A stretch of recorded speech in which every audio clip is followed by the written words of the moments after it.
Hammond City Council public hearing, March 10th, 2020. Roll call, please. Councilwoman Gonzalez. Here. Councilman Andrews. Here. Councilman Leon. Here. Councilman Wells. Councilman DiVittorio. Here. Public hearing none. We'll move into our regular session. Roll call, please. Councilwoman Gonzalez. Here. Councilman Andrews. Here. Councilman Leon. Here. Councilman Wells. Councilman DiVittorio. Here. I'll ask you to rise for our prayer and ask Councilman Andrews to lead us in prayer. Most gracious, loving Father, we thank you right now. We give you glory and honor and praise. Thank you, Father God, that this is a day that you made. We shall rejoice and we shall be glad about it. Father God, we thank you that everything tonight will be done decent in order and pleasing and in your sight, where you would get all the glory, honor, and the praise. You, Father God, you said in your word that we should love our neighbor as ourselves.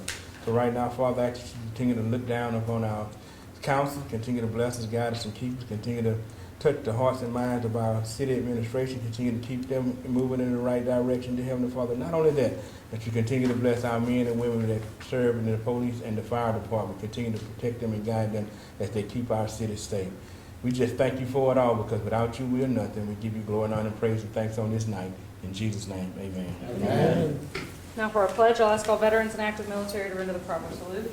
Pledge allegiance to the flag of the United States of America and to the republic for which it stands, one nation, under God, indivisible, with liberty and justice for all. Now for our reports, first we're going to have Melanie Ricketts to give us a report regarding a cemetery at 502 North Wilson Street.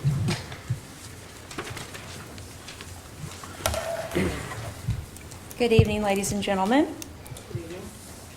My name is Melanie Ricketts. I am a resident of District 4 here in the city of Hammond. I'm also a genealogist and a historian, and that's why I'm here this evening to respectfully ask you to protect and maintain the historic cemetery located on North Wilson Street. And I know that I gave y'all a couple of pieces of paper this week, and I did that so I could condense down the history and wouldn't have to go through all that. But I did want to briefly say that the property was originally donated by Charles Emery Cate in the 1870s as the planned location of the Hammond Station Colored Baptist Church. It was later renamed and is now known as the Greenfield Missionary Baptist Church. And though it appears that a church building was never constructed on the site, the cemetery was used for interments possibly as late as the 1920s. Eventually, the congregation moved to the current location on J.W. Davis Drive, and the cemetery was eventually donated to the city of Hammond. It appears that there was never established a plan for care and maintenance of the site, and the burials have suffered demolition by neglect, encroachment, and intentional desecration. Correcting this oversight has been needed for some time, but current changes make it more imperative than ever. And one of those changes there is going to be construction on the adjacent sites. And that concerns me because foundation work or the movement of heavy machinery or the parking of crews or foot traffic could endanger or negatively impact the already fragile tombstones and crypts and disturb any unmarked burials. As the city of is owner of this property, I would like to request the following. 1, that the area be professionally surveyed to ensure all boundaries of the cemetery are accurate. And if you notice in the packet that I gave you, there's always been kind of a wiggly line around some of it, and there are things that have had to be corrected, and there's some encroachment. It's been neglected for so long. I think that the people that live around it have utilized it, and I think that making it clear where the boundary lies is really important. Also, during construction on adjacent properties, the cemetery boundaries should be clearly marked and restricted from foot traffic, the movement of or parking of any equipment or vehicles on the site, and that the site not be used to store any building materials like lumber, roofing, pipe, things like that. So if there's weight on the site or if something falls over, the cemetery could be impacted. I would also ask that the city ensure that the new construction will not impede access to the cemetery in any way, and that the site continue to be freely accessible to the public. I would also ask that a cemetery preservation professional be consulted to learn and practice proper standards for mowing, weed control, and preservation of the existing trees and shrubs, as well as care and maintenance of the tombstones and above ground crypts and unmarked burials. And if you look at those photographs that I have there, that top corner on your right, That's what happens when the sites, when sites are improperly mowed. That tombstone is toppled over, it's cracked, and it's chipped, so you can't tell the birth date of that person. And that's a really fine tombstone. It's really well engraved. The person, her name was Annie Green, and she was a member of a benevolent society, and that's what's on the top of that gravestone. And that's actually a picture from 2016, and since then, it's been chipped away even further.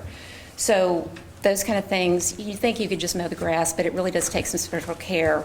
Also, you can't weed eat around those tombstones without having the correct line in your weed eater, because you can chip away the bottom of the tombstone.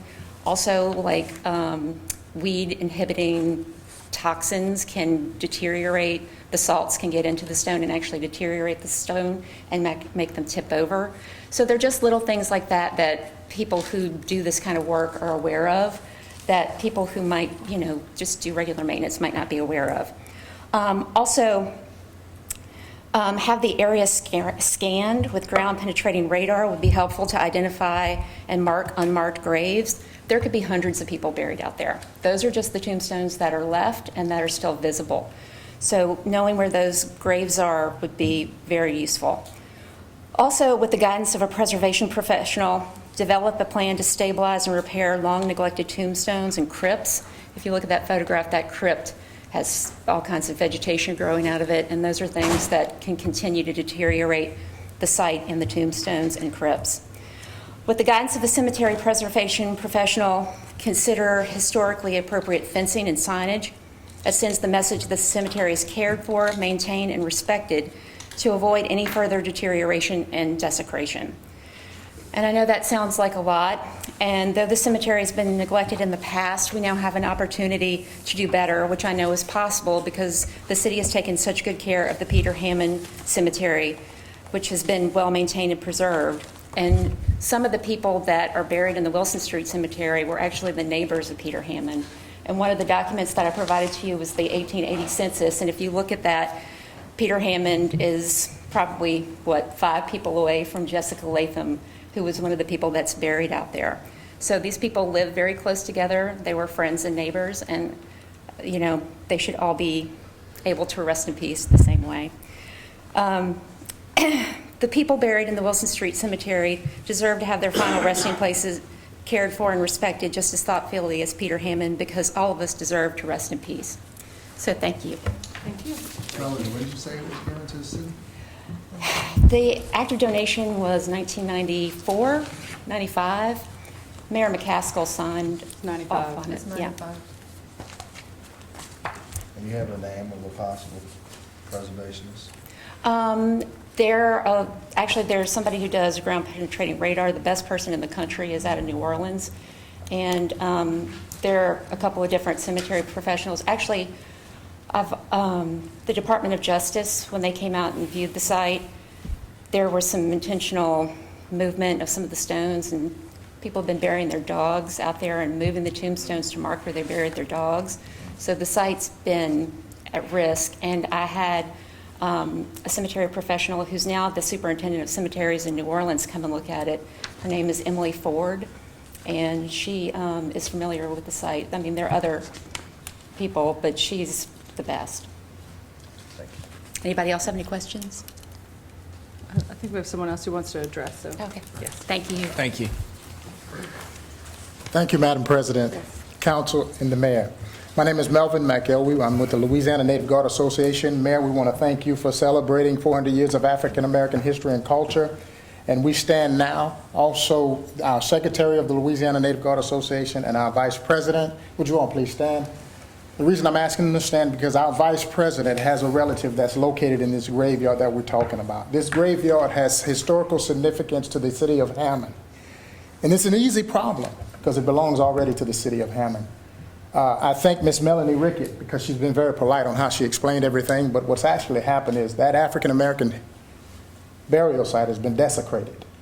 People that live around it have knocked down the headstones, mowed it, and took it as a picnic ground. That's what's unacceptable to the public in general. history itself does not reflect a lot about African American history, and those that do not care about it, those are the type of things they do to African American history areas. We're asking the city of Hammond to, hey, take its property, establish the boundaries, put fence lines up, and maintain it. It's an easy solution. It was mentioned, we were out there yesterday, and there was a neighbor that's been there for 40 years. The husband and wife retired from Southeastern Louisiana University. I won't mention their names. They came by and they said, we've been watching this property for 40 years. And the headstones you see there are only a few. There used to be more than that. And they were all knocked down over the years. Some of the graves have been dug up, and you go out there, it's sad. And I know that's not the feeling of the board, the council here, and it's not the feeling of the mayor. And I know Hammond can do better. And as Ms. Rickett mentioned, the same respect given to Peter Hammond's gravesite with his only slave boy buried next to him should be given to this graveyard that the city of Hammond owns right near Southeastern. We're asking you all to preserve the history, because many people come to Louisiana because of its history and culture, and it's a rich history tied to Hammond from New Orleans all the way up to Camp Moore. And the Louisiana Native Guard Association is a proponent of history no matter what side it is on, whether it's the Union side or the Confederate side, because the first African-American unit, Louisiana Native Guard, was formed by Governor Moore, and they were Confederate soldiers that came through this same area. And some of that is linked to many things around here. So we're asking you all to, on behalf of all the citizens that live here and those that have been here for a long time, just go out there, establish the boundaries, ask the neighbors to get off of it, and the city began to maintain it because it's already in the possession of the city. We're not asking you to expend nothing new, go get some ground and stuff like that. And let's respect all of the descendants that have lived and live in this area and that are tied to that graveyard. Pastor Hannibal said he has records on that graveyard, and there are many members in his church that have members over in that graveyard. And we would like you all to do that. It's tied to the Cape family. The Cape family were founders of Hammond, and we'd like to tell that rich history and possibly put a historical monument out there. And one day have people come through, and these are some of the sites that we visit along with Peter Hammond to talk about how great the people are here in Tangipahoa Parish. Thank you. Just wanted to ask one question. You said 94 or 95 it was donated to city, I guess, or the city took over. Was there any... What year was that? 95, it was donated from the Cape family back to the city. Was there any kind of agreement that back then who was taking care of it in 95 to whenever? I mean, where did it fall off, or just nobody from whenever it was? I believe because it is in such a residential area, there was a home that was built very near the site. It was obscured, and I think because it was in such a residential area, the people who lived nearby were maintaining it, but there aren't any, I haven't come across any records of any maintenance, and I think that it might have kind of been forgotten it has been forgotten for a long time, but unless very early there was some kind of plan and it wasn't written. I came to know about it when Darrell Smith owned it. Okay. He took care of it while he Okay, so I guess the owners Whoever did at owned it, one even point. Beasley, I think he had the house in front. They just Took care of that as well. Yeah, which is great, but like I said, there are specific things that you can do to make sure that you're not damaging things, and nobody would do that. Yeah. Well, some of it is unintentional, but as far as the people who are maintaining it, those things that were damaged, those things were unintentional, and I think that we can do better. if the I just city know that was like takes 25 years ago, so I just was trying to figure out for the last 25 years who was, so I guess it was just a combination of owners or neighbors that had passed away or moved away and just stopped taking care of it, I guess. The man who built the house that was originally there, the house that was demolished was built in the 60s, and his name was Royal Sanford, and he taught at Southeastern, and I think that while he was there, he maintained it. Okay. We can start the process. Thank you, ma'am. And, excuse me. Yesterday, I got an opportunity to go out to the grave site yesterday myself, and what I saw looked like the property is being divided, and right in the process of being divided, one of the vaults is running right in the middle.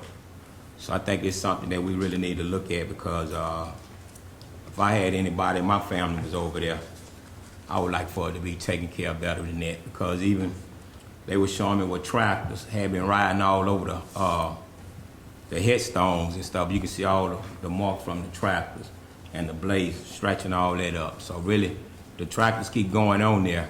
Now, I don't think they mention it. The tractors keep riding on there. Eventually, you ain't gonna even know who was buried there.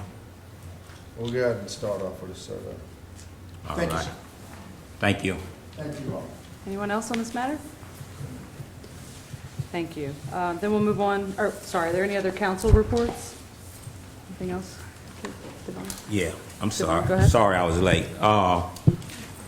The garbage cans, the new service that we have, still having a problem with a lot of the residents still don't have the garbage cans out. And, Give us an address and we'll give it to you okay, immediately. okay, because I know, The only other issue I've noticed we've had is some folks think the cans, like especially elders, are too big. So let us know. I've been talking to the vendor and see if we can maybe go back to a smaller can for some folks. Yeah. I like the big ones, but you know, Me too. for folks that are grabbing them, Yeah. it'd be too much for them. So 'Cause- just give us the address. okay, because I know I got an address on Mooney Avenue, which is an apartment complex, and everybody there, you know, they got their own separate water meter. Then I got in Villa West, and I mean, we've been having this for a long time. One side of the street, where the apartments are coming out of Villa West, going on to Barrage Highway, one side of the street got all cans on it. The other side got their regular cans and garbage throughout the yard, everywhere, all on the street. Well, we're getting ready to, well, not Villa West, that's over. Is that the same location that you sent me the addresses on? Probably so. Councilman His Victoria? line goes on the edge of mine. Okay, if his it was the district, same so- addresses, those were delivered last week, so I don't know. Last Or- year, they're not out there as of That's what today. Amway's Yeah, they have been confirmed. out there for about, obviously, we've been changed over 3 months, and one side doesn't have it from 6:04, I think, to 6:14. I think. Yeah, you just brought that to our attention last week, and I sent that to Amwaste, and they Yeah. said they were getting those out last week, so. Okay. And I think there's some other residents, I don't know if, do we have anything that, is there like a list that they haven't delivered yet? 'Cause I think No, it's sporadic. everybody received them. And so if there are people saying that they did not receive them, we need those specific addresses. And not for those people to call Amwaste, we need to know in City Hall, because we keep a spreadsheet that tracks the performance of this contractor. So if Amwaste is not delivering cans properly, or if they're not emptying garbage where they should, on days that they should, we track all that on a spreadsheet, because the only way we can actually do liquidated damages or do other things according to the contract is if we have performance measures like that. I want to ask, So- you said something about a dumpster though, but that was the first I heard about it. It was in my district. I'd assume that I would have at least been notified about the yard negotiating with some kind of dumpsters to be put on the Right, ground. I described that to That was the first I you. heard after 3 Right. months of I being think that's changed. just because we had been working with those folks over there and didn't realize that you needed to be in the loop. So we're Yeah. preparing a letter to go to all of those residents that are in that area right there on Rue St. Martin, and we are going to try to convert them over to dumpsters. We've had 2 different providers come over. They have assured us that they can make the turns into the driveway and that their equipment will fit and that the dumpsters will fit. We've looked at the amount of trash that seems to be produced and done some estimates. Robert Morgan has worked closely with them to come up with a plan for that. And the address that I have is 805 Mooney Avenue.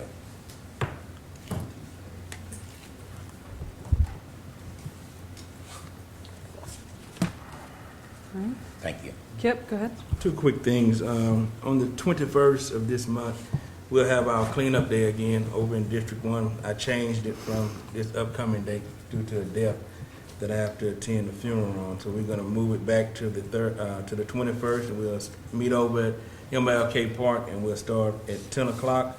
And also this Friday, we will be submitting our scholarship application for our district.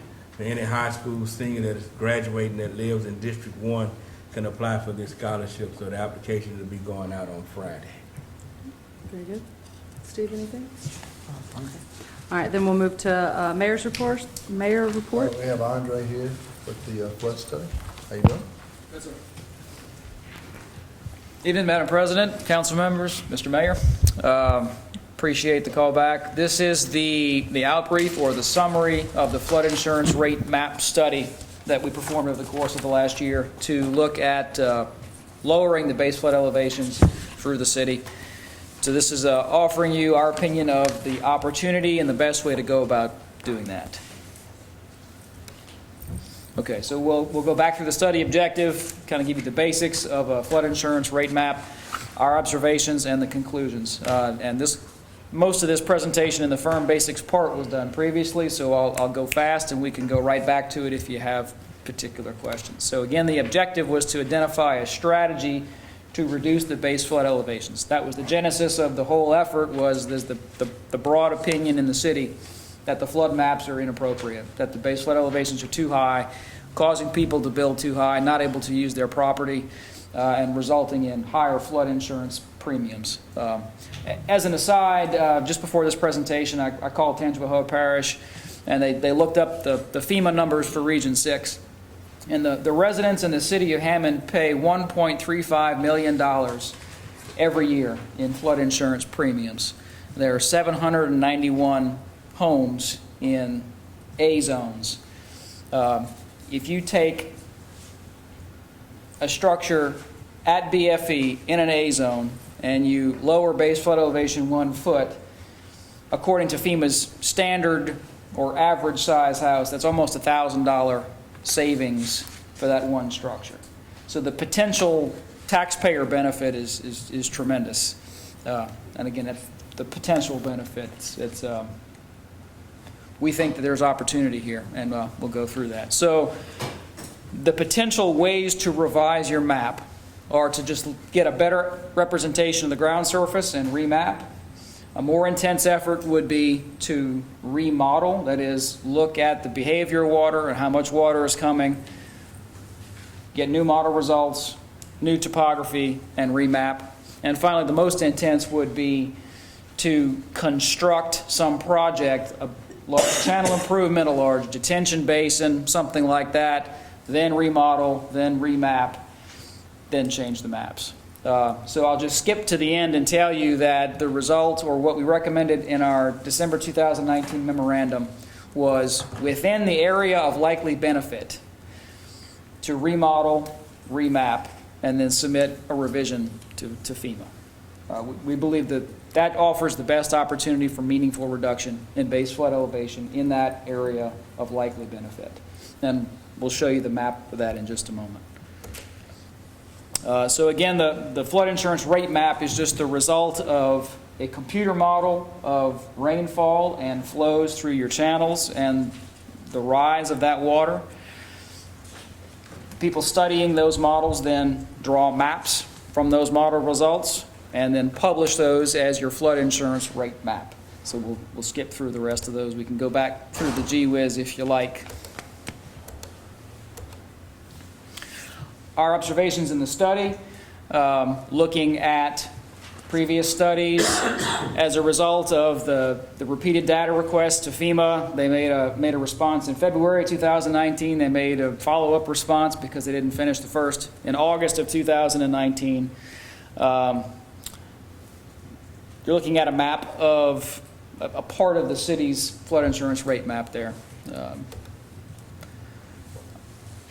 City of Hammond has a complex tributary-distributary pattern, which means you have a lot of canals and streams and rivers going a lot of different directions.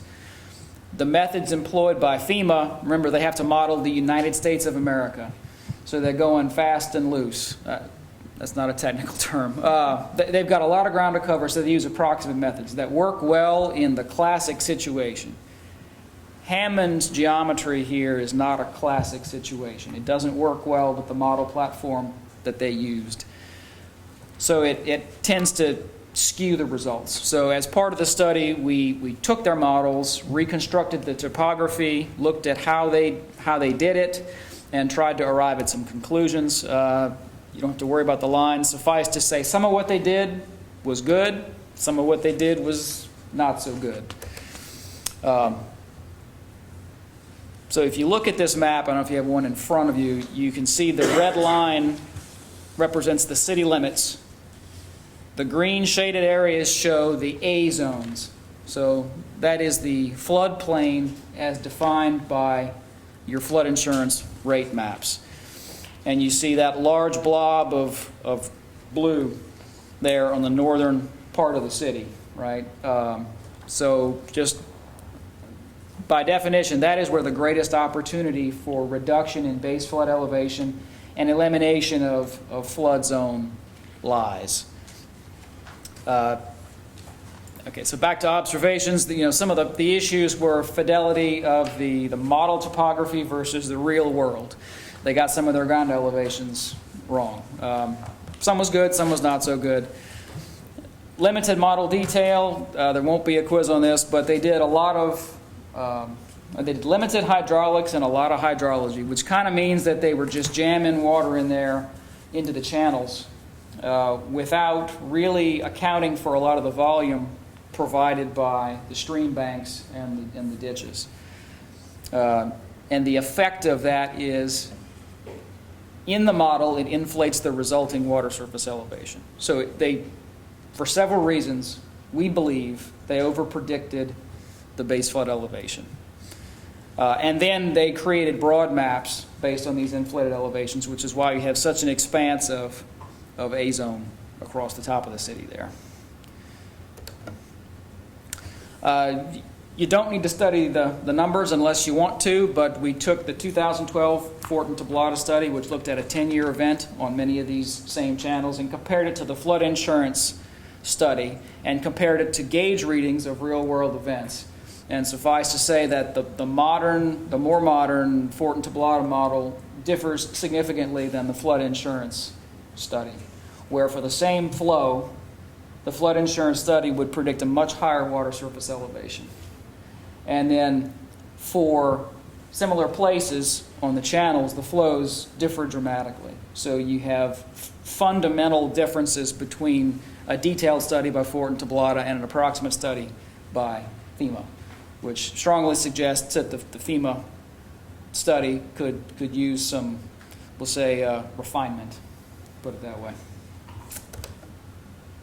Okay, so that black dashed line is around what I would call the large blue mapped area of A-zone. So that is the area of benefit. So we've coordinated this with the city engineer's office, and we believe they have their concurrence that this is the most reasonable area to focus on for a letter of map revision request. Because to say you look to the south there, you really don't have much in the way of flood zone. So there's not much to reduce, really, if that makes sense. So what area you're saying? Within that dashed black line. It's a... Can you give us a reference point, like the railroad tracks? North of the railroad track. essentially north of the railroad, and then to the southwest and southeast, a little bit down Yellowwater River Canal and a little bit down Ponchatoula So Creek. that dotted line is the the east-west railroad? Yes, sir. And that area is approximately 14 square miles, to give you a sense. So again, the evidence suggests that the approximate methods don't account for the complexity of the city, that results in an over-prediction of the base flood elevations, and that remapping can benefit the city, or remodeling and remapping. And we think that we looked at one step back. Let's say we just look at topography, try to update topography and remap without the remodel. We think that's going to have marginal benefit. By definition, it's not going to help those places where base flood elevation is this high above the ground. It's only going to help you where it's this high above the ground and you're just clipping it to nothing. So that's why we recommend within that area of benefit for maximum potential reduction, the remodeling followed by a loamer. So within that area, we have houses that are 4 foot from ground level to base flood elevation. You're saying it's not going to do much for them, or you're saying it will do much? It will. Right. So if you were only going to look at topography, you would not be able to help those people. But if you do the remodel, which is what we're recommending. At 4 feet? Yes, sir. So the scope or the way to go about doing this would be to assemble the required information, much of which is already in our possession, and then to use a HECRAS model, a 1D, 2D model, which is kind of the state of the engineering practice now. So it's a much more modern approach than FEMA was using in the 80s when they did the models through Hammond. And this is what the Corps of Engineers uses. So this is a language that the reviewers are going to speak and is going to be acceptable to FEMA.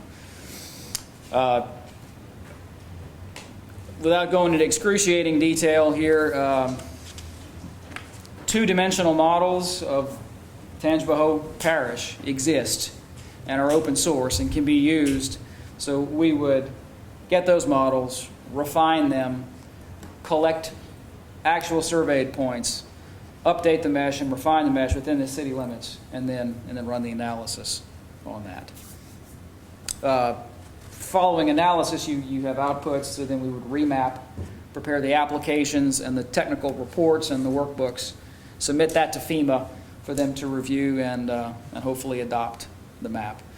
But as anything with FEMA, there's going to be a back and forth, a review process, and it's not a fast agency to deal with. So we would do our best for that. We're concluding one of these in the city of Mandeville, and it's been over a year, or it's right at a year in review. That's about to conclude. So you're familiar with the areas where Yellowwater Creek and Ponchatoula Creek cross, which is by Woodbridge and that area right there. Are you familiar with that? Where houses have flooded? It's the north side of town. The north side of town where the streams. Where it kind of brought, where it wise out right there. Mhm. Those are in Familiar with that the fact area. that we've had houses flood in that area? I know that there are. Just want to make sure that when you do this, we have an area south of there where houses have never flooded. And good example right here, that they're paying flood insurance. But that particular area, we have houses that do flood. So you need to pay particular attention to the fact that we want to make sure that those BFEs are correct in that area. You're absolutely right. There's no extra points for getting lower, causing a subdivision to be constructed lower than it should be with false confidence, and then There are causing lots in damage. there that have not been constructed. So, I wonder, how many of these have you do a lot of these studies as far as like with other town municipalities that have been successful, or you said you're finishing up one in Mandeville, I think? We're finishing a clomer, a conditional, so it's the same process, but that municipality is proposing to construct a project that would trigger a change in the flood zones. So that is it's a 300-acre area, 300-acre, plus or minus, that's changing. So it's a smaller than this, but same process. Okay. Modeling followed by mapping, followed by submittal to FEMA, and navigation of the review process. So have you had one concluded yet as far as, municipalities, you've done the studies and it's been completed and it's been successful as far as the turnout, or really you just pretty much is waiting to conclude that one? But is there another one that you We did completed? one several years ago for the city of Mandeville, a LOMR, so a letter of map revision that was successful. Okay. We're about to conclude this clomer. I've done a lot of the little ones, right? Yeah. The little ones, and that's a kind of a different ballgame, the little Lomas and Loma Fs and things. The larger, I guess, would be pretty much Mandeville would be the next one that's on its way to be complete, but we don't really know the outcome of that yet, correct? The way the review process goes is so you make a submittal, and the technical reviewers will give you pages of comments, and then as you go back and forth with them, and you make little changes, or they say rescind comments, the number of comments drops. So I think I asked our project manager before coming to this meeting where he was with the Mandeville clomer on the seawall. He says, we're down to about 2 comments. So it's coming there. We feel confident it's going to conclude. They don't say you're rejected. They say, here are our comments, and you're responsible to amend your application or convince them as you go through together, if that makes sense. I don't know if I answered your question. Yeah. We want to know that you were successful. Well, yeah, I was just trying to figure out a successful municipality that you've dealt with before, and we've, y'all have had some good outcomes and saved the citizens of that parish or city money, and that's what I was kind of getting at. So it Yes, sir. seems like you've done a lot of smaller ones, but maybe not a city. We've outcome yet. got one larger one in the bag. We're about to get this other one, I hope, with any luck, in the bag. And then a lot of the small ones. Yeah, and then one other quick question was that the amount you brought up earlier, I think it was 1.8 million in FEMA insurance flood? 35. 3.5. And that was the whole parish or the city? That's just the city. That's a city, okay. That's the city. And does that include residents that just pay the flood insurance to, optional, they just decide they want to carry I it? believe it does. Yeah, so that would be all the guys that may be paying $480 or whatever the standard FEMA premium is, that's not in flood zones. Yes. But it's, I'm going to tell you some numbers from memory here. I looked at it this afternoon. I think the city has 1,400 or 1,490 flood insurance policies. mandatory or? Not the total. 791 of those are in an A zone. So Okay. and I've not studied this. Yeah. It could be that the difference there, those are the folks that elect to do it even if they're not required to. Yeah. Okay. So when you're looking at cutting, say, a number, Yeah. that's that 791 we would hope to reduce by some amount. Okay. Would you like to say something? There's 1,426 within the city of Hammond. Almost 800 of them are required, and by required, I mean have a loan on the property. There's 7,601 in Tangipahoa Parish. Can we move to the last of your slides where we talk about cost? Okay, so the schedule, the survey, modeling, mapping, technical report, and application is within our control. And we would estimate from a notice to proceed about 6 months. FEMA review and comment could be anywhere from 6 months to 18 months, thereabouts. The survey, looking at the number of bridge structures on those streams and the cross sections, we estimate at about $25,000. The modeling, the mapping, the report, and the application, we estimate at $250,000. The response to FEMA comments is kind of who knows. The Mandeville effort, which has been a year in review and comment, to date has spent $44,000, and it's about to conclude, which is where we arrived at that $50,000 figure. How's that billed? Hourly or, I mean, how? So this isn't a proposal, but I would assume that because, say, the first and second tasks are definable and within our control, that could be a lump sum, and that response to FEMA comments would be hourly as incurred. What'd you say? So you'd get a deliverable, you'd get a product, you'd get the survey, or you'd get the report and the application at the end of that work. Okay. Okay. Questions? Or do you have anything else to add before we see if anybody has any questions? And this right here, this is additional to what the first phase costs, correct? Yes. Like what you concluded up till this point? Yes. Okay. All right. Is there anybody here that wants to add anything? Questions?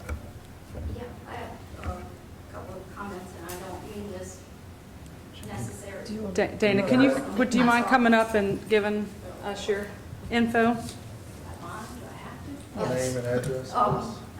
Dana Gagliano. I live here in Hammond.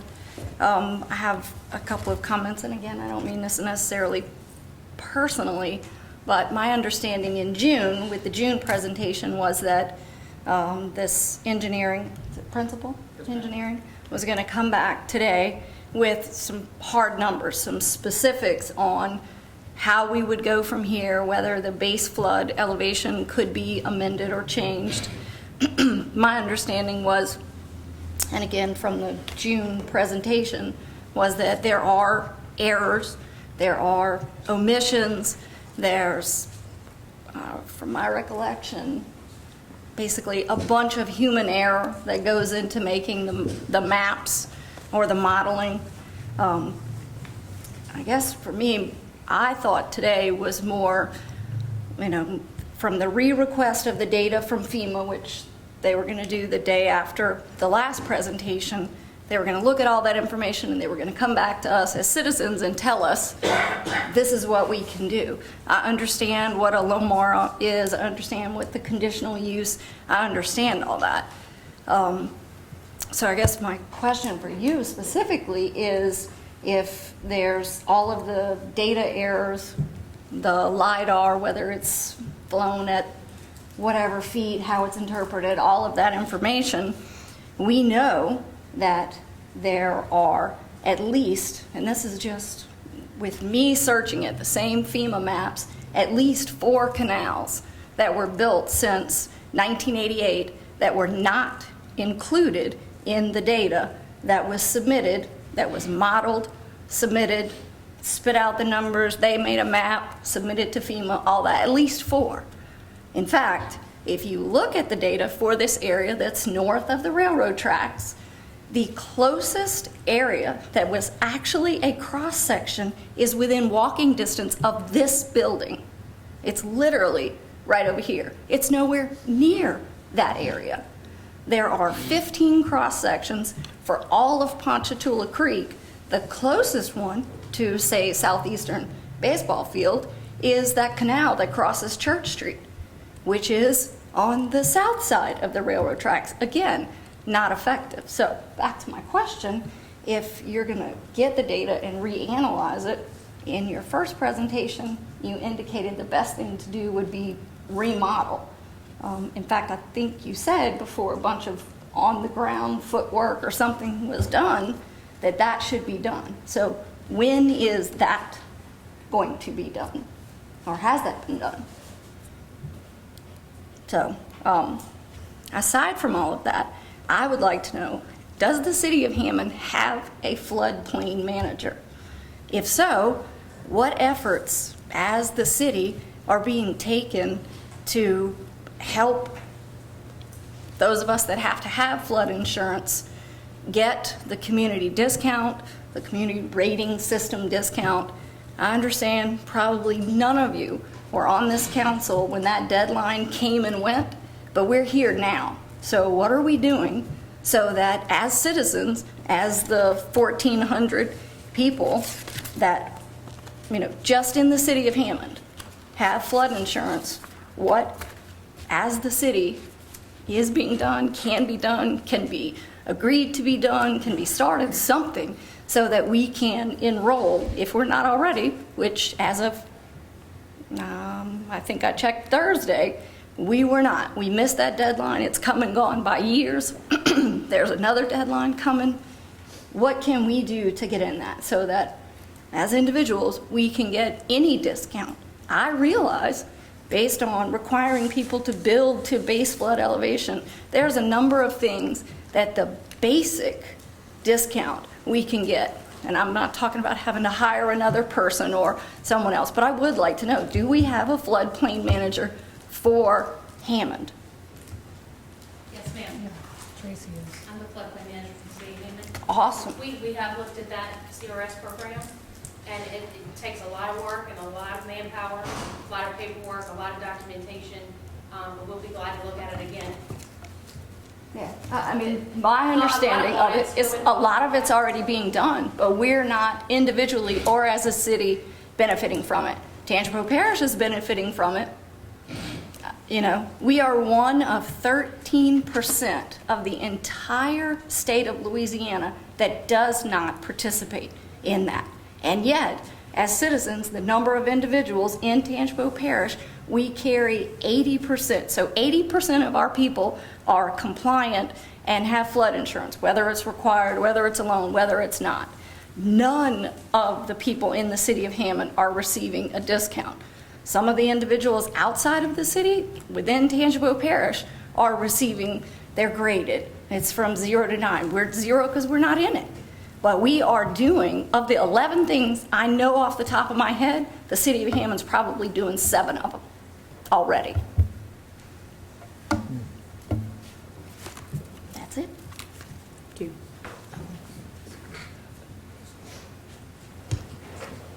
Did you want to respond to her questions to you? Ma'am, if I Yes. remember your questions correctly, with respect to our status, we have not remodeled. The time from the last presentation to now has been reviewing the subsequent data received from FEMA and making good and sure that they are confident that there's enough potential to recommend an effort of this size. So Who's confident? that we feel putting our name on that proposal to say, city, we think that you will benefit from this effort. Essentially, the question evolved into a go, no go, a yes or no. Is this worth remodeling or is it not? Does that make sense? Mm-hmm. Yeah, Did I get the whole question, or is there? no. Of the information that you used in the presentation in June, where you compared actual on-the-ground numbers to the LiDAR, which was used, which, again, you know, I think your example was, you know, we put all the information in, a bunch of human errors, I think it was people and pencils or something, kind of a cute saying, but, so all of that human error and the fact that we know a number of specific instances were not included, so to generate the slides that you did to show that it's go or no-go, how much information was put in there? Or did you pick one of the 15 cross-sections that we know is already included in it? I'm trying to understand how, just really what The overall effort's been thought done. process, or? No, I've got the thought process. I'm trying to figure out what has taken, I don't even know when this was first started. Okay. So you had a presentation in June, it's now March.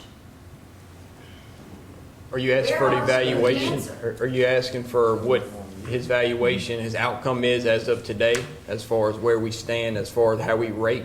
Yeah, that what I mean, you're- I guess that is part of it. You know, Yeah. in June, my understanding was you were gonna, again, request the next day more data from FEMA because they apparently didn't turn over a certain amount of data to you. How much of that data has been gone through to be able to make this estimate that you feel like you'll be able to get FEMA to not just do individual assessment changes, but you're gonna get them to change a firm map? Correct. Correct. Well, we're not going to modify what they did. We're going to set it aside and create new. Right, you're gonna give them the loophole that says, we're not gonna make you republish this map that says it was wrong, but here's all the information that we have that says it's wrong, so we don't want you to just tell the, Well, when basically, you the people approach- in Hammond that are affected. Well, when you approach FEMA, you don't say you were wrong. You say, here's this alternate analysis that shows that we believe this to be the correct answer. So we don't have to prove errors, and we're not going to say that to them.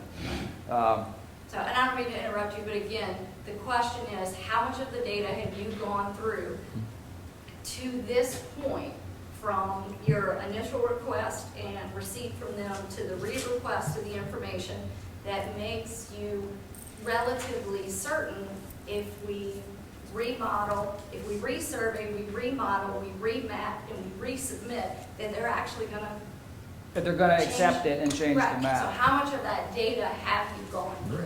We've been through all of the data provided to us by FEMA. A lot of it was not applicable to the area, so we set it aside. So I'm not going to tell you I read every number. We said, oh, well, this is the Natalbany Basin over here, so we're going to put that aside. We got a lot of stuff from them. Of the information applicable to the city of Hammond, so I think I mentioned this in June, so or whenever it was, we constructed from the data several of the FEMA cross-sections from the model, plotted it against topography, and looked at it. I think the total number we did was, this won't be exactly right, but it might have been 6. We might have done 6. And then from other LiDAR information, we cut a grid through the city to get a feel for the topography of what's going on. And when you look at the cross sections that they did, and I guess you've done this, so you know what I'm going to say. You look at the cross sections that they did, and you see that large area between the Yellow Water River Canal and Ponchatoula Creek, painted with an A zone. it doesn't add up, right? So they truncated some gigantic amount of floodplain volume from their models. They didn't account for cross culverts under the railroad. They didn't account for cross culverts under the highway. There are channels that they didn't include. They used hydrology only for a lot of the area. All of those unnumbered A zones in Tangipahoa Parish are hydrology only topography pencil whips. I mean, no disrespect to them, they had a huge task, right? So they had to take approximate methods. But it wasn't rigorously modeled. So we want to take the city and do the rigorous modeling. So I guess if I'm understanding, the root is how sure am I that we're going to be successful at all? They're not just going to spit back our application and say no, Right, thank no, you. I mean, I know it's like dealing with the Corps. They're not going to do that. I understand they're not going to go no. They're going to go back and forth. I'm trying to figure out if in June we were going to re-request, we were going to get the information, and we were going to have possibly a 6 to 18 month timeline. It's now March, and we're not any closer to it. Okay, I understand what you're saying. So, I mean, we submitted our sort of recommendation of findings at the end of 2019. Okay, to the city. Okay. To the city. Is this the recommendation of finding? Well, there's a memorandum, right, associated with it, and then we'll put it on CD. We put all the technical information assembled on a CD for GWiz. So now we're talking about this, and we've been developing scope and approximate fees. So if the city chooses to move forward with this, then the fee and task structure is going to look something like this. We would negotiate that, make sure the city engineer concurs, take their comments and the administration. So, Andre, today, as of today, how confident do you feel reviewing the information you have reviewed and studied for the past year, as of today, that you feel confident on maybe having a good outcome at the end of your study if the city decides to move forward? About what you've looked at as of today. Right. Based on the modeling errors, I'm very confident that the errors they made inflated their water surface elevations.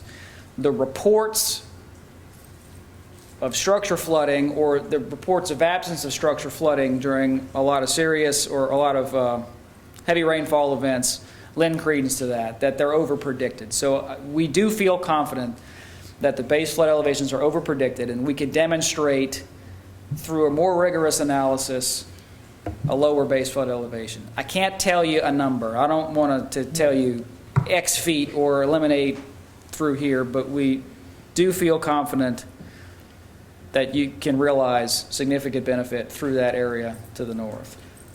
In your slide, on slide 3, there's a December 2019 memorandum of finding recommendation. I don't know, I don't think we got that. I would like to see that. I mean, it's probably mostly Greek to me, but I'd like to see, I think that might be the disconnect, is you had 2 presentations, and maybe this memorandum of finding is your work product, and that's what we haven't seen, and maybe that would be helpful in kind of identifying exactly what was done and how that can help if we're going to move forward. So Sure. Yeah. Okay. Well, I'll tell you, so it devolves to, in our opinion, we're getting down to it and say, well, this really is a go, no-go question. So it's a long way, the memorandum of findings, it's a long way of saying we think you should go. Right. Given the fact that the weather has changed quite a bit over the last decade, say, and we're having more and more horrific floods and extreme weather events, is that going to play into this in any way? In other words, is FEMA going to come back and say, well, yeah, you're right, but because of the extreme weather events that we're now having on a regular basis, we really feel like we're safer to do X and negate everything that you're doing? What they would do if they were going to adjust the rainfall intensities would be just that, to publish new rainfall intensities. It wouldn't be to throw out the analysis. It would be to tweak some of the input values that we would use. And FEMA accepts what NOAA, National Oceanographic and Atmospheric Administration, publishes as the 100-year or 500-year or 10-year 24-hour rainfall totals for the region. So when that agency publishes the new totals, that's like the Bible for rainfall. And I suppose there are other sources of rainfall data, but with respect to that one parameter, FEMA wouldn't just select one, right? So we would be using what an arm of the federal government says is the answer to start with, if that makes sense. That kind of one more question was that brought up, let's say if this is successful and we do go forward and the adjustments are made in 18 months, okay, what's the likelihood, could, obviously FEMA, they could make some modifications 5 years from now, and I guess, or 6 years from now, after that's went very well, and actually it'll go back to where it was, they could change, I guess, if they come back and review the maps 5 years from now, and then they may have been decreased for the next 3-4 years and 5 years. Is there a guideline where they come back every 10, 15 years to review the maps if you made any changes? They do. They update the flood insurance study. Tracy, you could probably answer that better than I, the frequency of the flood insurance study updates, but 10 years-ish. 10 years, yeah. So if it goes into place 2 years, like you're about 6 months, 18 months, I think it was, and let's say if it goes very well and everything's adjusted and everybody's saving a good bit of money on flood insurance because the map's redone, well then if they come back and then they redo it, pretty much all that work and all that investment would pretty much go backwards if they made the change. Well, that's possible, but to say it's going to go back seems unlikely. So, for instance, when a flood insurance study is updated, very often they won't remodel. Okay. What they'll do is they'll just update the topography and kind of jigger the boundaries of the maps. Okay. 'Cause it's expensive to remodel, and FEMA has to pay for that work as well. So if the city performs a rigorous analysis and does a good job of documenting, and it goes successfully through the FEMA review process, it becomes theirs, right? So, it's not likely. It's not likely. That's not likely. And I'll say also that when FEMA publishes new maps, the city or any jurisdiction has the opportunity to appeal that map. So you can receive all the technical backup substantiating their change of the map. But when they accept, if they accept a revised map, it becomes their map. It's their map. It's not just Hammond's map. Yeah, you guys did your map, isn't that cute? It becomes the map. So I think... And that would set in place for at least 10 years. Until they remap. Until they remap, until the next update. I don't know if it would sit for 10 years precisely. It depends on how that cycle falls out.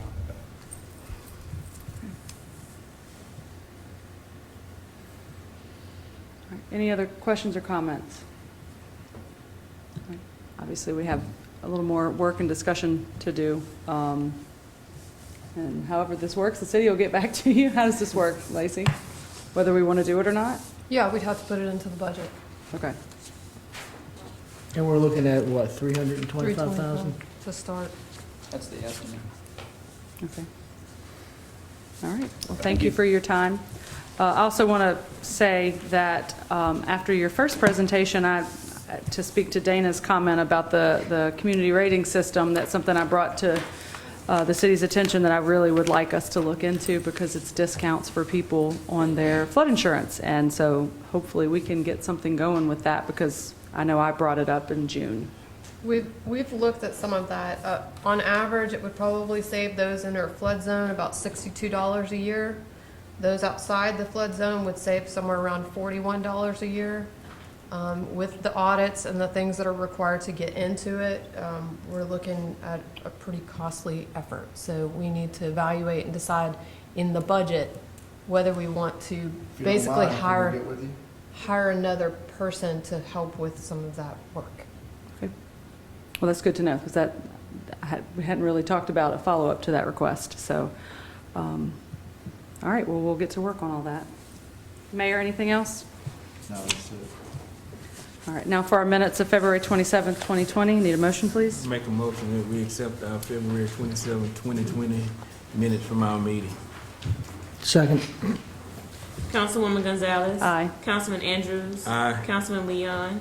Aye. Councilman Wells. Aye. Councilman DiVittorio. Old business, none. New business. Number one, resolution to authorize the Falcon Alumni Association to host and serve alcohol on Saturday, May 9th, 2020, from 11 a.m. until 4 p.m. for the STA Alumni Crawfish Bowl within the downtown parking lots on the west side of the railroad tracks and bounded by Coleman Avenue, Railroad Avenue, Morris Avenue, and the railroad tracks. John Daniel Gayran. Good evening, everybody. So on the day of May 9th, it's a Saturday before Mother's Day, St. Thomas Aquinas alumni usually hosts a crawfish cook-off. It's a competition at the campus of St. Thomas Aquinas, and we're looking to bring that event to downtown to not only benefit our alumni association and the funds we raise throughout the year to benefit scholarships and other projects at St. Thomas, but also to bring business into downtown Hammond. Usually that time of year, we've been lucky with beautiful weather. I just see it as a big benefit, not only to our organization, but to downtown. Everything else that we bring downtown usually is very successful. I'm just looking for approval if we can waive the open container and then host and serve alcohol on that Saturday from 11 to 4 p.m.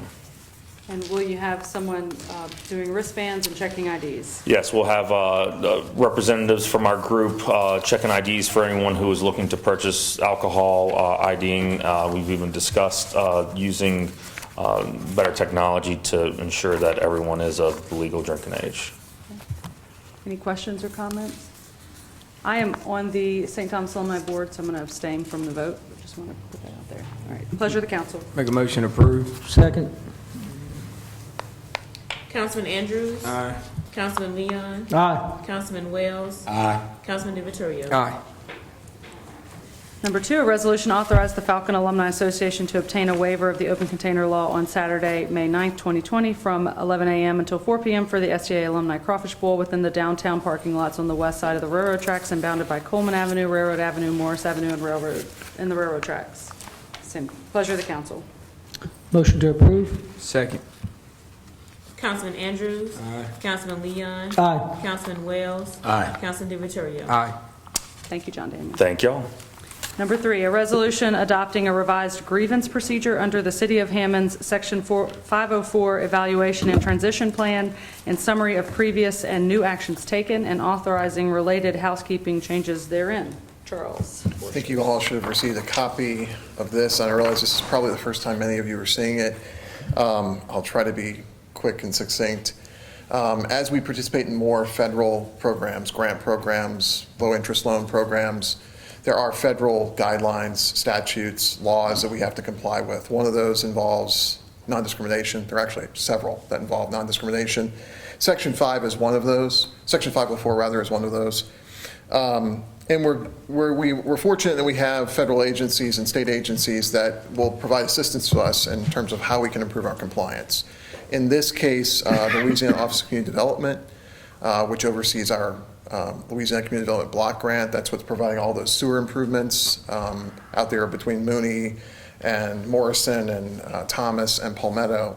They've recommended adopting essentially their grievance procedure, which is both more explicit about the options and the requirements of someone who believes they may have been discriminated against, and it affords us, the city, more time to consider any grievance they might file. So that's what we're doing here. We have a grievance procedure. We're basically dropping the recommended procedure into our existing 504 plan. I'm going to abbreviate that long title. And the housekeeping changes are related to that, just correcting contact information, phone numbers, titles, capitalizations, spelling errors, that sort of thing that are related to these changes. Andre, you've looked through this? No? Is this going to be part of the city's personnel policies? Is this getting developed? It's not a personnel policy. It is a separate standalone policy required for compliance with these federal grants that we receive in particular. Because I see some pre-employment employees, employment criteria. reasonable accommodations for employees. Which page are you looking at? Is this part of the? I'm looking at just flipping through. So what's changing is actually on pages 8, it continues from 8 through 9. The other pages are essentially existing policy. What's green is what's changing. What's red is what's being deleted. What's green is what's being replaced. So this policy was last adopted by this council in September of 2016. That was the last time we came to the council with any significant modifications of the policy. Andre, do you think you need time to review this? I mean, I'd like to just look through it. I really would like to see if we didn't do it in 2015, maybe we do it now, make some reference to this in our policy manual. Since it looks to me like it does impact. Are you on any hard deadlines, Charles? We haven't asked to adopt this policy, or this new grievance policy, in a response that we're going to make to the Office of Community Development by March 20th. There's actually another policy that we do not have that they've asked us to adopt. I'll be getting you guys a copy of that well in advance because this will not have gone to the council before. I'll make sure Andre gets a copy as well. I think it would be good to be able to have this adopted and to say that we're in the process of adopting the other, and I can provide a draft of that one. But if the council or Andre feels that more time is required, I certainly can say that I was here tonight. We presented it to the council. There is this draft that is before you for approval. So. And you did say this is standard language that many cities have adopted Correct. in order to comply with the federal laws. Correct. What the Office of Community Development has done is they have their own set of, basically they administer the program, so the fact that they administer a federal program means they have to comply with Section 504 and ADA and Title VI and these various federal statutes. So what they've recommended to applicants like us, or grant recipients like us, is to adopt their plans, their policies, their procedures, just adapt those for the city. Much of what's here is verbatim theirs. We changed Office of Community Development to the city. I was a little more explicit in listing the federal agencies. Their plan makes mention of the 8, but only lists 3. I see no cause not to list all 8. We actually have more programs that are federally funded that come through the city than they do through their office. Their office only hosts a certain number of federal programs. Ours run the gambit from the airport to fire to police to sewer improvements. So some of those 8 agencies apply to us. You feel like you need to review it? Well, I'm flipping through here, and I don't really see anything. I'm just flipping through the changes. It's already apparently been adopted and what you're changing. I really don't see anything substantive. What we could do, it's up to the council, you could adopt this, and then we can come back later to see if we need to amend the policies and procedures Sure. to make some reference to this, and do that later. But it looks to me like based on what you've already adopted and the changes is being proposed. Yeah, I don't see any real. the most fundamental changes are what I said. It's more, this grievance procedure that's been recommended is more explicit about what a complainant who is alleging discrimination is required to do and what his or her options are. And then it also gives the city it was 10 days in the existing grievance procedure, it gives us 15 days to review and respond to that complaint. So it's a little more descriptive of both what the complainant's responsibilities and options are and what the city's responsibilities and options are. I think if it's Andre's, we'll defer to you on whether you need more time, and if you don't, then. I'm okay with this. The only, my question, I want to spend a little more time with the second question, and that is, do we need to go back and amend or make reference to this in our personnel policy, since we do make reference to employment? Right. But that would be a different issue than adoption of this process. All right. I'm just flipping through what's been presented. I don't see any problem with this. All right. Anyone here on this matter? Question or comments from the council? Yeah, I do.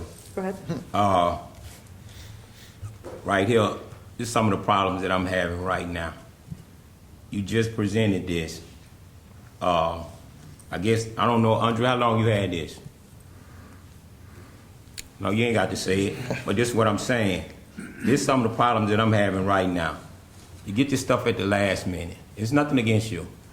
You know, you get this stuff at the last minute, but yet I sit up here and I have to vote on things that I don't know nothing about. And like right now, here it is. You sit here explaining to us.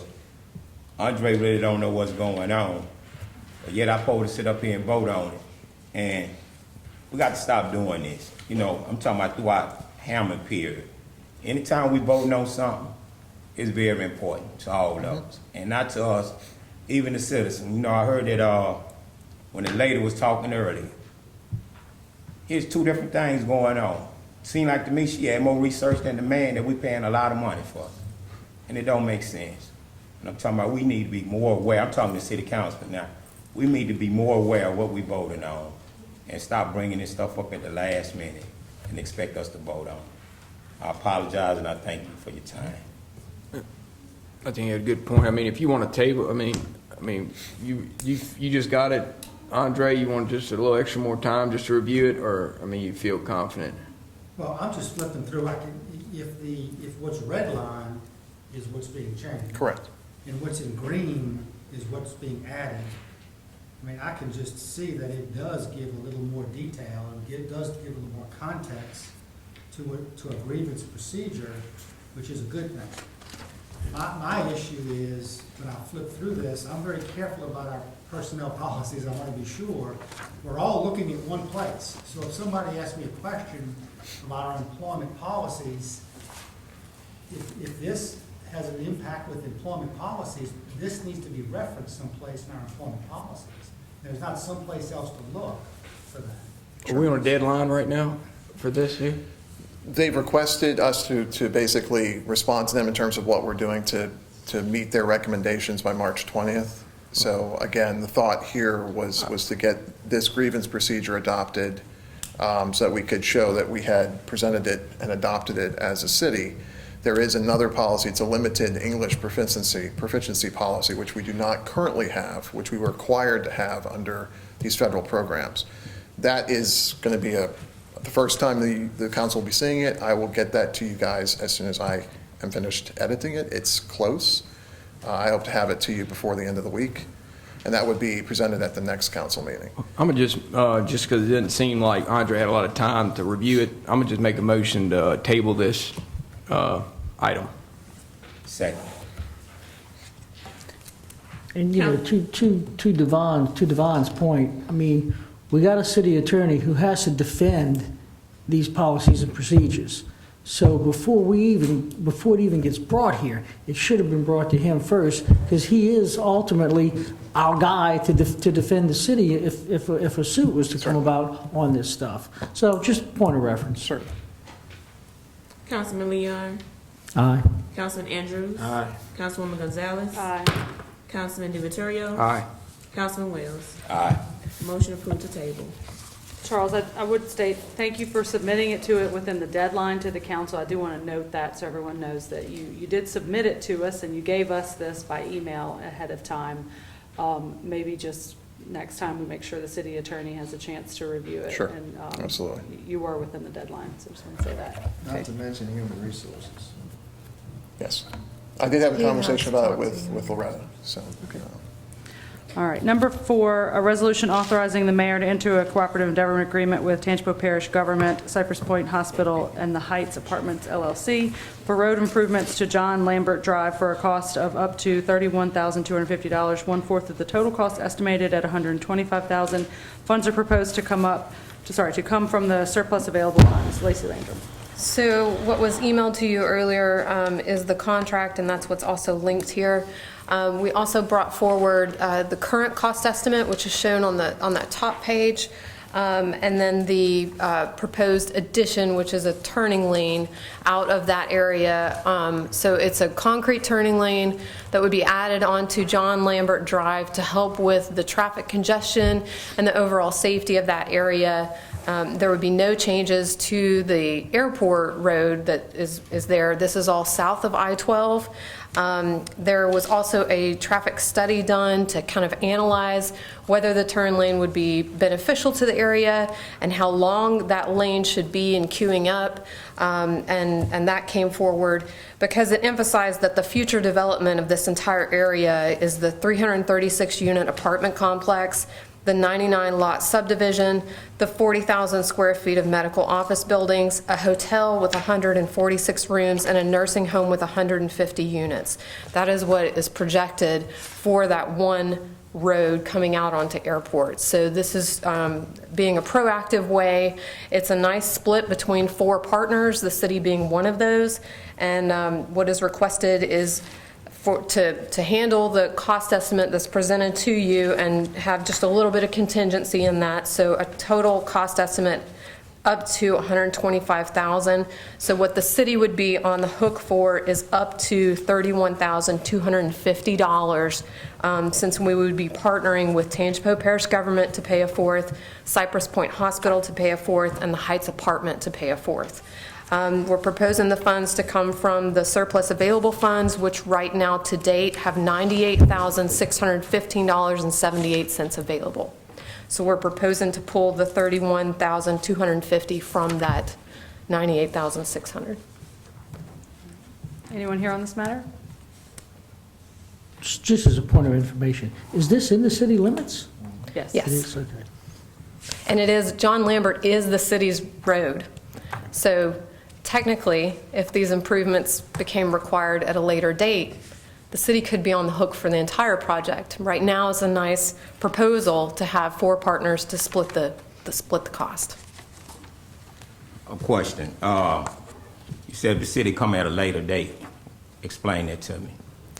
If we didn't make these improvements now, and later all the development happened, and there was further car accidents, other safety issues that happened in this, and just a lack of traffic flow due to all the development of the hotel, the nursing home, the other medical facilities that are coming in that access that road. There's only one road in and out that they can use to get onto Airport Drive, to get onto Airport. So if we didn't do it now and we waited until later, these partners may not step up and assist in the cost of it. It could be just a city cost overall, because it is a city-owned road.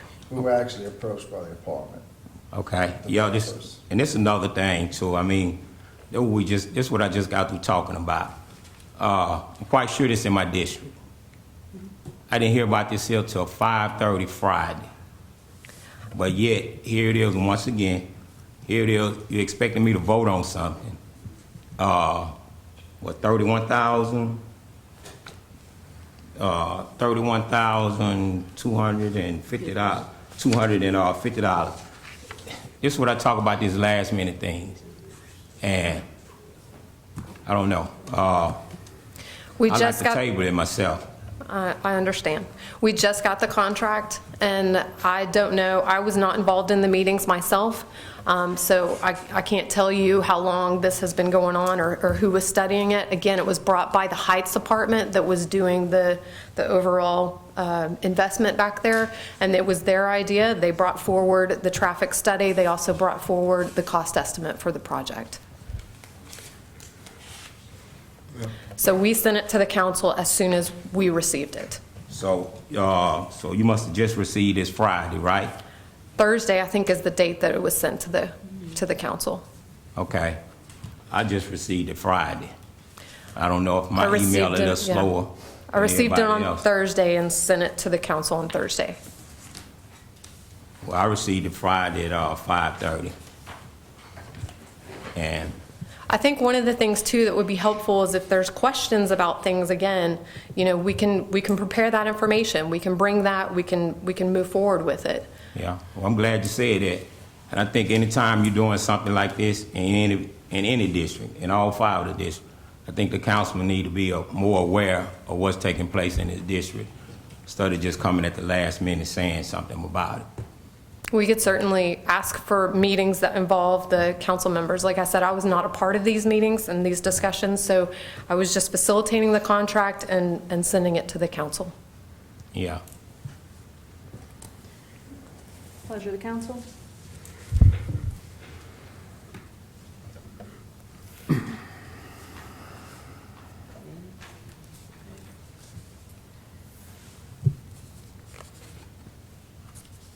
Devon, did you want to make a motion? Yeah, I'd like to make a motion to table this here, please. Is there additional information, or would you like us to help facilitate a meeting with the different partners that you could ask questions with? Yes, Okay. thank you. We need a second. Second. Councilwoman Gonzalez, No. Councilman Andrews, Aye. Councilman Leon, No. Councilman Wells, Aye. Councilman DiVittorio. Aye. So motion approved to table. Number 5, a resolution to accept the work for MLK Park improvements as substantially complete and commence a 45-day lien period and withholding 10% retainage. Pierre Theriault. Hello, good Hello. evening, everyone. So the work at MLK Park for the renovations to the pavilion is complete. We had fire marshal inspection last week, and we have a small punch list, but it's substantially complete. It can be used, and we're recommending that you accept substantial completion. Anyone here on this matter? Kip, have you reviewed this, since this is in your district? Yes, I've been through, did a walkthrough. I'm pleased with it. Pleased with it? Good. Any other questions or comments by the council? Pleasure of the council. Make a motion to approve. Second? Councilwoman Gonzalez, Aye. Councilman Andrews, Aye. Councilman Leon, Aye. Councilman Wells, Aye. Councilman DiVittorio. Aye. All right, Motion thank you. approved. Thank you, Pierre. Final adoption of ordinance none. Introduction of an ordinance and set for public hearing. Number 1, introduction of an ordinance declaring 2 Crown Victoria movable property as surplus and providing for a donation to benefit public safety. Janet Thurman. We actually had 3 Crown Vics that was surplus. 2 of them was in good running condition, so we're asking council's permission to donate these to Roseland Police Department. Any questions or comments by the council? Pleasure of the council. Make a motion to introduce. Second. Councilwoman Gonzalez, Aye. Councilman Andrews, Aye. Councilman Leon, Aye. Councilman Wells, Aye. Councilman DiVittorio. Aye. Public hearing is set for March 24th, 2020. Sorry. Number 2, introduction of an ordinance to declare a surplus and authorize the sale of the items listed below to sell on govdeals.com. I'm not going to read those off, but they're listed. Janet. These are items that were turned over to be deemed as surplus, and we're asking council's approval to surplus these items and to be able to sell them on GovDeals. Questions or comments? Pleasure of the council. Motion to introduce? Second. Councilwoman Gonzalez. Aye. Councilman Andrews. Aye. Councilman Leon. Aye. Councilman Wells. Aye. Councilman DiVittorio. Aye. Public hearing set for March 24th, 2020. Thank you, Jana. Number 3, introduction of an ordinance for annexation into the Hammond city limits, initial zoning to CH, and placement into City Council District Number 4 as requested by Express Oil Change and Tire Engineers, and the 190 Corp. for Tract A, 1B of the 190 Court mini partition located at 2613 West Thomas Street in accordance with survey by Dennis J. Gowan dated 1/20/2020. Recommended approval by the Zoning Commission. Tracy. Good afternoon, council, and I want to congratulate Sam for being a brand-new daddy. Thank you. Thank you. Welcome. Thank you. So this is an annexation on Highway 190 on the south side across from Market Street. If you're familiar with Hi-Ho Barbecue is, there used to be a used car dealership. You have some pictures of the site. There's some asphalt paving there. So they're asking to annex this property in. It's 0.83 acres for an oil change and tire change business. They're asking to zone CH, which is consistent with the property all along that corridor. They're going to be in Sam's district. And so we got zoning, annexation, and putting in District 4s. We're asking you to introduce for public hearing. I wanted to ask real quick, that was just, do y'all usually notify us, the council in those districts, like as far as with annexing, different issues, like when something comes about? I was just curious on that, just in case if I had some questions from any residents, at the time what's going on over there. I just didn't know is that kind of a procedure that y'all normally do, like just to say, hey, we got something might be coming up for annexing, We can. It actually goes through the Planning Commission's public hearing and the Zoning Commission's public hearing. But so you get invites for those meetings. Okay, yeah. But yeah, we can tell you ahead Just of when time. some just hit, I mean, because it's first, I saw it, which, I don't have any problem with it. I Yeah. just didn't know, in future-wise, so. Yeah, there's a lot of legwork with annexations. We have to get approvals from the registrar of voters and the tax assessor. So, yeah. Okay. Yeah. I just didn't know, yeah. Thank you. Okay. Any other questions? Pleasure of the council. Make a motion approved. Councilwoman Gonzalez. Aye. Councilman Andrews. Aye. Councilman Leon. Aye. Councilman Wells. Aye. Councilman DiViterio. Aye. Public hearing set for March 24, 2020. Number 4, introduction of an ordinance for an expanded conditional use request by Paula Middleton, applicant, and Kinchin Investments LLC, owner, to allow placement of a manufactured home meeting all code requirements to be placed on parcel 3B located at 1104 Harvey Street in accordance with survey by William J. Bowden Jr., zoned RS3. Recommended approval by the Zoning Commission with the conditions listed. Tracy. This is a piece of property that back in June or July, I believe, the adjacent property, the council approved them to place a mobile home. It's in the curve of Harvey Street near the canal. It's taken them a lot of hurdles. They placed the mobile home the wrong place, the wrong elevation, according to the flood zone. But this is actually adjacent to this property. She's been very patient with its family members getting that fixed before we can move on to the next parcel.